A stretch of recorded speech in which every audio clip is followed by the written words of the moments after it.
Today we're going to talk about using widgets to add functionality to the sidebar of your WordPress blog. So this is the WordPress blog that I've been setting up during the other pieces of this tutorial. And if you notice, there are two items here on the right hand side sidebar.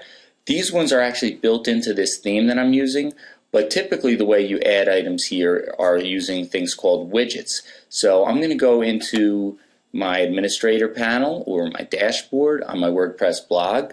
And now under appearance you'll see themes, which is what we worked with in the last tutorial, and widgets. When I click on widgets you'll see whatever sidebars I have. So this theme actually supports a second sidebar. I just don't have it turned on, so we'll ignore that. So my default sidebar, my footer, which is the bottom of the page, and the secondary sidebar if I was going to use it. Now here in my available widgets, you'll notice things like archives, calendar, categories, and there's a little explanation of what they are. So let's say I wanted to display the pages for my blog in my sidebar. So I'll click on this and drag it into the sidebar. And let's say I also wanted to display the search field. So I'll drag that in. Now I want the search field above the pages, but if I wanted to rearrange them, I could just drag them and they would just automatically get adjusted or rearranged.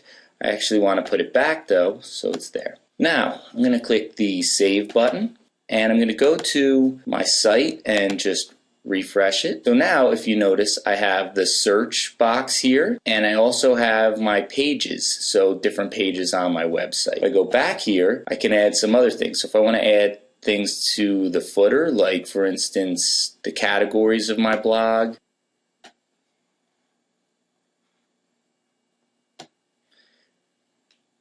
and let's say I wanted to add a list of recent posts that I had written, drag that in, drop that, and I'll click Save again.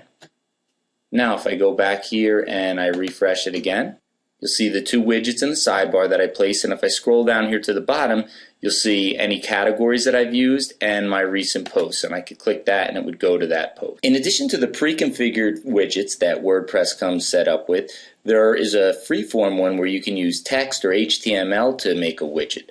It's this one called text, and it says arbitrary text or HTML. So I'm going to drag this over to my sidebar and use this to create a sort of a custom widget. If I go over here to my site, vitamincm.com, you'll notice I have this Twitter widget which displays my most recent tweets. If I click down here where it says Get Widget, it will take me to Twitter where I can get the code for that. So depending on what type of blog you have, it has options here. I don't have one of these, I have WordPress, so I'll click Continue. It lets me pick out the type of widget that I want.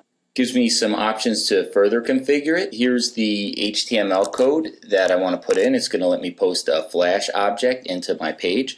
So if I copy that text, come back here and paste it in to the HTML field, and I'll give it a title. Come down here and click Save. That's it, it's updated. So if I come back here and refresh the page, now you'll see that I not only have the search and the pages widget that I added in, but I have that Twitter widget that I use custom HTML code to paste in, and down here I have my categories widgets and my recent post widgets in the footer. So widgets are a great way to add in custom content and customize the look and feel of your WordPress blog. During the next tutorial, I'll be talking about how to use extensions to do even more customizations to your blog's functionality.